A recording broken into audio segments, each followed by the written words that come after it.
అదేనండి. Thank you. Hello. అరవకయ్యా బాబు, లోకల్ కాదు, గుండె అదిరిపోయింది. సరే అండి. Hello, Chinnababu speaking. అదే మసూదన్ రావు స్పీకింగ్. ఎవరు? నేను మన్మథరావుని. మన్మథరావా? అదేమిటి మీ గొంతు ఆడగొంతులా ఉంది? ఉంటుందో, నా గొంతు ఆడ గొంతుకులా ఉంటుంది, మా ఆవిడ గొంతు మగ గొంతుకులా ఉంటుంది. ఉంటే మధ్య నీకేమిటి నష్టం? అబ్బాబే, మధ్యలో నాకేం నష్టం? ఇంతకీ తమరు ఎందుకు ఫోన్ చేశారు? అదేనోయ్, ఫుట్బాల్ కోచ్ సూర్యనారాయణ నీ గురించి రికమెండ్ చేశాడు. నా ఆఫీస్ లో పిఆర్ఓ పోస్ట్ ఖాళీగా ఉంటే నీకిమ్మన్నాడు. అలాగా సార్. అయితే మా కోచ్ గారికి మీకు many many many many thanks. Most welcome. మీ వాయిస్ ఎంత స్వీట్ గా ఉందండి. ఉద్యోగం చేస్తావా, ఆడ గొంతుకని మానేస్తావా? భలేవరే, ఆడగొంతుకైనా బొంగురు గొంతుకైనా అసలు గొంతు లేని మూగవాళ్ళకైనా సరే నేను పనిచేస్తానండి. Very good. Thank you. ఒళ్ళు దగ్గర పెట్టుకుని పని చేయాలో, ఏమంటావు? అలాగేనండి, ఒళ్ళు దగ్గర పెట్టుకునే పని చేస్తాను.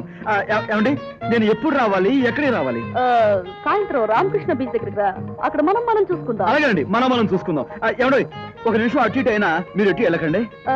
It's all right. Sir, there is a small request sir. నేను మిమ్మల్ని పోల్చోగలను లేను, నా కోసం మీరు చిన్న సహాయం చేయాలి. What's it? అబ్బే ఏం లేదండి, మీరు వచ్చేటప్పుడు మీ షర్టుకు చిన్న గులాబీ పువ్వు పెట్టుకోండి, ఆ గుర్తు కోసం.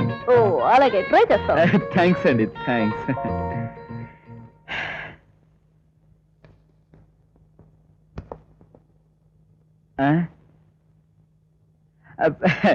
నాకు ఉద్యోగం వచ్చిన సందర్భంలో ఈ చాక్లెట్లు మీకు ఇద్దామని.